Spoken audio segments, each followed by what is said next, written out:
Euh... Je peux savoir ce que tu fais? Je vérifie que ça fonctionne. Dis un peu quelque chose pour voir. Bla, bla et bla. Mais c'est pourquoi faire au juste? Tu vas te lancer sur TikTok. Si tu veux faire une choré, on ne va pas aller bien loin, Sam. Léonard ne le sait pas encore, mais aujourd'hui, c'est lui qui va répondre à la question qui va tomber dans le Questiozoup. What? C'est vrai? C'est moi qui vais répondre? Ouais. Oh oh oh oh! À moi la gloire! Je vais me créer une chaîne YouTube. Je serai peut-être même invité aux soirées avec Squeezie ou Lena Situation. Ouais, enfin, on va déjà voir comment tu t'en sors, hein. Je crois que je vais tout déchirer, Sam. Je me sens au top. Hop. Pas besoin de l'ouvrir, Sam. Mes circuits sont déjà connectés via l'appli Questiozoup. Ok, alors je t'écoute. C'est une question de Sarah. Bonjour Sam et Léo, je voudrais fabriquer un instrument de musique avec un son super original. Qu'est-ce que je dois savoir?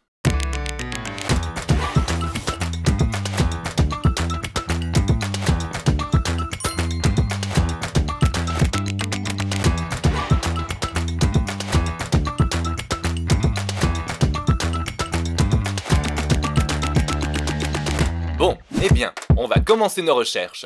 Pour ça, je vous invite dans mes circuits. Vous pourrez suivre ce que je fais et vous en inspirer si vous aussi vous avez des rêves de gloire sur YouTube. Voilà mon tableau pour épingler toutes les infos. Et bam, la question. Maintenant, l'inspecteur Léonard va dégager quelques pistes pour trouver la réponse. Je souligne les mots-clés, c'est-à-dire les mots importants de la question. Alors, ici on a instrument de musique et son original. Voyons. Avant d'être original, je crois qu'il faut comprendre ce qu'est un son. C'est la base, non? Maintenant, je vais jeter un œil sur internet et chercher des infos. Alors, qu'est-ce qu'on dit sur Wikipédia? Le son est une vibration mécanique d'un fluide qui se propage sous forme d'onde longitudinale grâce à la déformation élastique de ce fluide. Waouh, les amis, j'ai déjà les circuits en compote. Non, je ne demanderai pas à Sam. Je vais faire ma vidéo tout seul. Et d'ailleurs, Wikipédia n'est pas fiable à 100%. Si j'allais voir dans l'encyclopédie des 8-13, je comprendrais sûrement mieux. Et pour ne pas dire de bêtises, il vaut mieux lire ou écouter plusieurs sources. Et c'est plus sûr si ce sont des sites sérieux liés à l'éducation. Après, je les compare, et s'ils disent pareil, il y a plus de chances que ce soit vrai.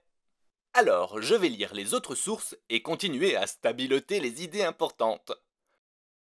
Trop cool! J'ai aussi trouvé des schémas. Bon, j'ai déjà lu pas mal de choses et je pense que je peux vous donner quelques explications sur le son.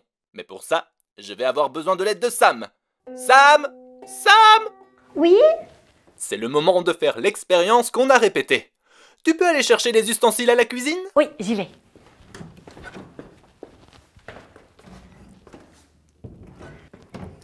Voilà.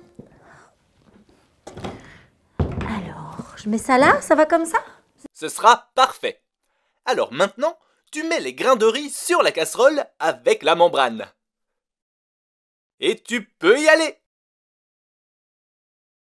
Et c'est parti! Regardez, quand Sam frappe sur le couvercle, ça fait un bruit. Puis, la membrane en film alimentaire vibre. Et on voit les grains de riz sauter, parce qu'ils sont bousculés par la vibration de la membrane.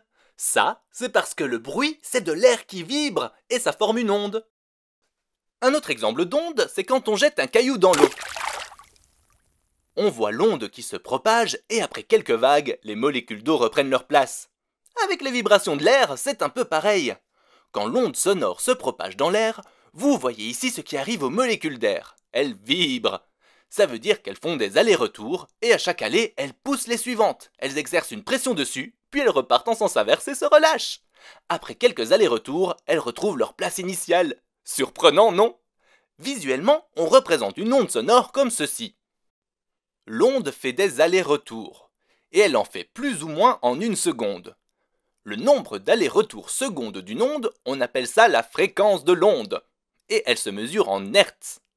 Ici, dans l'exemple, on voit que l'onde fait 4 allers-retours par seconde. Elle a donc une fréquence de 4 Hz. Quand la fréquence est faible, on entend un son grave. Quand elle est élevée, on entend un son aigu. et on n'entend un son que si sa fréquence est entre 16 et 20 000 Hz. Et pour qu'on l'entende, l'onde sonore doit se propager jusqu'à notre oreille. Parce que dans l'oreille, on a une membrane qui est très sensible aux vibrations, et se met à vibrer quand il y a une onde sonore qui l'atteint, comme la membrane du tambour avec les grains de riz. Cette membrane, c'est le tympan. Un tympan qui vibre, c'est un mouvement mécanique. Et dans le fond de l'oreille, ce mouvement mécanique va se transformer en signal électrique, qui va être transmis au cerveau, et le cerveau va pouvoir l'interpréter comme un son.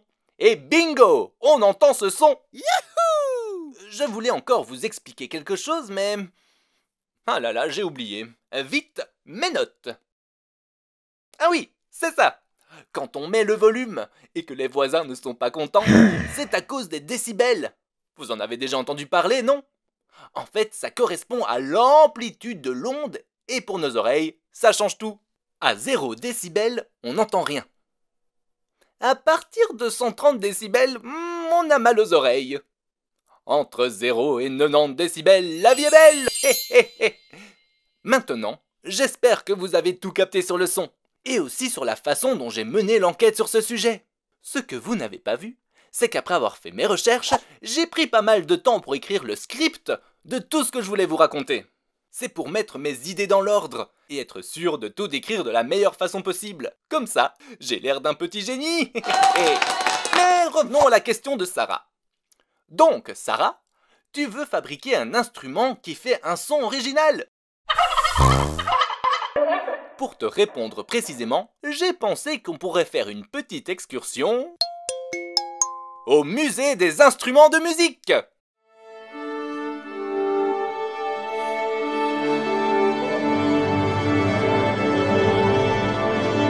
Salut Léonard, salut les questionnautes, bienvenue au musée des instruments de musique. Salut Stéphane, il est génial ton musée. Mais dis-moi, qu'est-ce que c'est au juste qu'un instrument de musique? Un instrument de musique, si on part du principe qu'un son est produit par un corps vibrant qui transmet cette vibration à l'air, eh bien l'instrument de musique, c'est une machine ultra perfectionnée, vraiment parfaite, pour produire des vibrations qu'elle va transmettre à l'air et produire ainsi de beaux sons. Et cette machine, cet objet vibrant, a cette singularité que quand on l'acquiert, il n'y a pas avec un mode d'emploi. Le mode d'emploi, il doit s'acquérir par le travail au fil des années pour apprendre à faire fonctionner parfaitement ce bel objet. Au musée, il y a des instruments minuscules et des instruments gigantesques. Est-ce que ça change quelque chose? Alors, il y a des instruments de très très grande dimension et des instruments tout petits. D'ailleurs, on en a un bel exemple ici au musée d'un tout petit harmonica qui fait la taille de la première phalange de mon doigt et qui a d'ailleurs été le premier instrument, enfin ce type d'harmonica, emmené dans l'espace par des cosmonautes justement à cause de son poids. Alors, dire que ça a une influence, oui, bien sûr, même si c'est difficile de généraliser parce qu'il y a beaucoup d'éléments qui entrent en jeu pour définir ce que sera au final le son, le timbre ou la sonorité d'un instrument. Mais de manière générale, je dirais que plus l'instrument est grand, plus le son va être grave, et plus l'instrument est petit, plus le son va être aigu.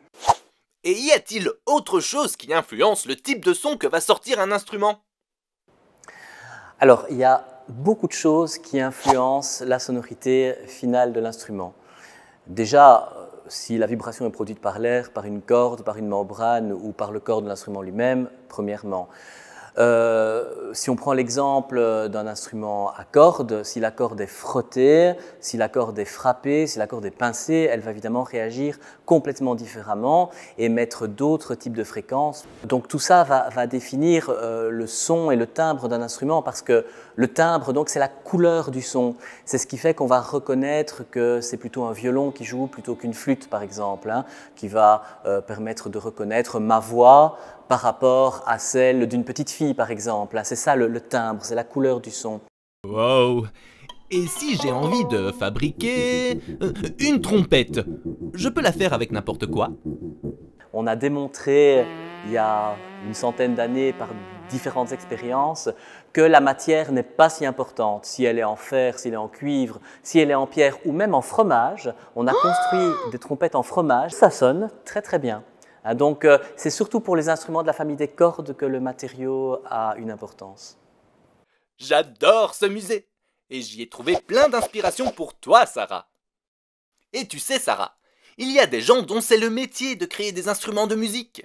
Certains cherchent à créer des sons nouveaux, les plus originaux possibles, et d'autres cherchent plutôt à imiter des sons très anciens et entendre ce qu'écoutaient nos ancêtres il y a 100, 200 ou même 1000 ou 2000 ans. Pour en savoir plus, j'ai écrit un petit mail à Malka et elle a accepté de répondre à quelques questions que j'ai bien préparées à l'avance. Salut Malka! Il paraît que tu fabriques des instruments de musique. Est-ce que tu peux en dire plus aux questionnautes? Oui, ici au Centre du patrimoine de la facture instrumentale, dans la ville du Mans en France, on fabrique des instruments de musique et on fait des ateliers pour proposer à des gens d'en fabriquer eux aussi. En fait, on s'inspire d'instruments traditionnels qui existent déjà, qui ont été inventés dans plusieurs cultures et on en fait une forme plus simple pour que tout le monde puisse essayer de fabriquer un instrument de musique, en jouer après, parce qu'après les gens ont un instrument de musique à eux et ils peuvent essayer d'en jouer même s'ils ne connaissent pas la musique ni la fabrication d'instruments. Et aussi, ça nous permet de montrer un petit peu aux gens la valeur symbolique que peuvent avoir les instruments de musique. Comment ça, la valeur symbolique? On se rend compte que beaucoup d'instruments dans le monde et dans différentes cultures sont associés à des légendes, à des histoires et sont parfois aussi utilisés dans des cérémonies religieuses, culturelles. Et donc voilà, en fait, on se rend compte que l'instrument, c'est pas juste un objet dont on joue, c'est pas juste un objet musical, c'est aussi un objet qui a parfois toute une histoire avec lui, tout plein de choses qui l'entourent. Trop bien! Et dis-moi, pour fabriquer un instrument, comment est-ce que tu procèdes? Alors, ça dépend desquels, parce qu'il y en a beaucoup, on en fabrique beaucoup des différents. Mais bon, en règle générale, on va d'abord faire une caisse de résonance. Alors, soit on la fabrique, par exemple en collant des morceaux de bois entre eux pour faire une boîte, ça fait une caisse de résonance. Ou alors avec de la terre, par exemple, on fait quelque chose de creux qu'on va cuire ensuite. Ou alors on peut aussi prendre quelque chose qui est déjà creux et qui est déjà fait comme ça dans la nature ou ailleurs. Par exemple, une calebasse. Ça, c'est une calebasse, c'est un fruit qu'on retrouve beaucoup en Afrique de l'Ouest, par exemple. Et le fruit, il est juste vidé et après, vous voyez que ça fait quelque chose de creux. Les noix de coco aussi, on peut les utiliser. Voilà, donc d'abord, on prend une caisse de résonance et ensuite, globalement, en général, on y rajoute quelque chose qui va vibrer et qui va produire le son. Alors, par exemple, sur cet instrument-là, la sansa, qui a plein d'autres noms différents, on s'est inspiré de cette sansa-là traditionnelle, du coup, pour en faire une plus simple. Et la sansa, c'est des lamelles de métal qui vibrent. Voilà, donc là, par exemple, c'est ça qui vibre sur cet instrument. Ou alors, sur une cithare comme celle-là, ça, c'est un coqueleu. C'est la corde qui va vibrer, donc c'est les cordes qu'on ajoute et qui vibrent. On peut aussi, sur un bâton de pluie, où là, la chose creuse, la caisse de résonance, c'est le bambou. Et dedans, on va mettre des sonnailles, du riz, des petits cailloux, des choses comme ça. Ça, c'est le bâton de pluie. Ou alors, encore, une autre possibilité, c'est de faire sur un objet en terre, là, ou avec ma caisse de résonance en terre, un petit biseau dessus, quelque chose qui est penché comme ça et qui va faire du son quand on va souffler dedans. Voilà, comme celui-là aussi. Voilà, donc en gros, c'est comme ça qu'on procède en règle générale. Ah, je vois. Et quel conseil est-ce que tu donnerais à quelqu'un qui veut créer un instrument avec un son vraiment unique? Alors, c'est pas une question facile, hein, parce qu'il y a déjà beaucoup de choses qui ont été inventées dans le monde, dans l'histoire, et il y a déjà plein de choses qui existent. Mais on n'est pas obligé de s'arrêter là. La recherche, elle n'est jamais terminée, donc il faut chercher, il faut essayer. Alors, du coup, ce que je conseillerais tout d'abord, ce serait de regarder autour de soi, tout simplement de regarder ce qui peut produire du son autour de nous. Regarder ce qui est creux et qui peut faire une caisse de résonance. À la maison, des pots de yaourt, des bocaux. Dans la nature, il y a plein de choses aussi qui sont creuses, comme ce que je vous montrais tout à l'heure. Par exemple, en Australie, Chez les aborigènes, dans le nord de l'Australie, on fabrique un instrument de musique qui s'appelle le didgeridoo. Et cet instrument de musique, il est fabriqué avec du bois d'eucalyptus. Et ce bois d'eucalyptus, il est déjà creux parce qu'il a été creusé par des petites termites, par des petits insectes qui ont mangé l'intérieur du bois. Et donc, après, évidemment, on le modifie, etc., pour en faire un instrument. Mais en tout cas, on prend cette chose qui a déjà été fabriquée pour nous. Donc, du coup, je conseillerais de regarder comme ça autour de soi, regarder qu'est-ce qui peut vibrer et faire du son en même temps autour de nous. Donc, il peut y avoir, par exemple, une pince à cheveux. Si on la bouge comme ça la fait vibrer. On pourrait prendre une baguette de bois très fine, comme une sorte d'aiguille à tricoter, en faisant attention de ne pas se faire mal et en la tapant contre la table à différents endroits. Elle va faire, on peut la laisser vibrer un petit peu, elle peut faire du son comme ça, elle peut faire différents sons, parce qu'il ne faut jamais oublier aussi que une caisse de résonance et en général ce qui vibre aussi, la corde par exemple, plus elle est petite, plus elle va faire un son aigu, plus elle est grande, plus elle va faire un son grave, même s'il y a d'autres choses qui rentrent en compte. Pour les caisses de résonance, c'est pareil. Donc ça, par exemple, on peut s'amuser avec ça, on peut s'amuser avec la forme, la taille de la caisse de résonance. Et voilà, en règle générale, je conseillerais d'écouter autour de soi, d'écouter le monde qui est plein de bruit, plein de sons, et d'essayer de tester des choses avec ça. Il y a un élément, par exemple, dans la nature, l'eau, c'est déjà un élément super pour faire de la musique. Par exemple, au Vanuatu ou aussi au Cameroun, il y a des gens qui font de la musique juste avec de l'eau, juste avec l'eau de la rivière, en tapant sur l'eau et en faisant des percussions. Donc ça, déjà, ça peut être un instrument de musique. On peut aussi prendre une caisse de résonance, comme la calebasse que j'ai montrée tout à l'heure, et la poser sur l'eau, la faire flotter sur l'eau et taper ensuite dessus avec des maillotches. Et ça peut faire un son assez étrange. Donc l'eau, c'est aussi un super élément pour faire de la musique, par exemple. Waouh! J'aimerais tellement venir à un de tes ateliers. Et j'ai encore une autre question. Est-ce que... Bon, j'ai gardé le plus intéressant de l'interview, donc j'ai choisi de couper ici. Quand on crée une vidéo, c'est important de savoir faire court et de ne pas rentrer dans trop de détails. Sinon le public arrête d'écouter, et ce serait trop dommage. Du coup, si vous voulez créer vos propres vidéos scientifiques, je vous recommande d'utiliser des applis ou logiciels qui permettent de découper vos vidéos en différents morceaux, puis de les mettre dans l'ordre que vous voulez, ou supprimer certaines parties. On appelle ça le montage d'une vidéo.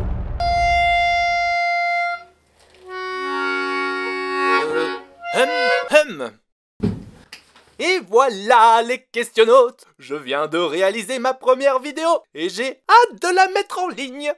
Bravo Léonard, franchement t'as fait ça comme un chef, hein. Je pense que tu mérites le badge d'or du bureau des questions. Quel honneur!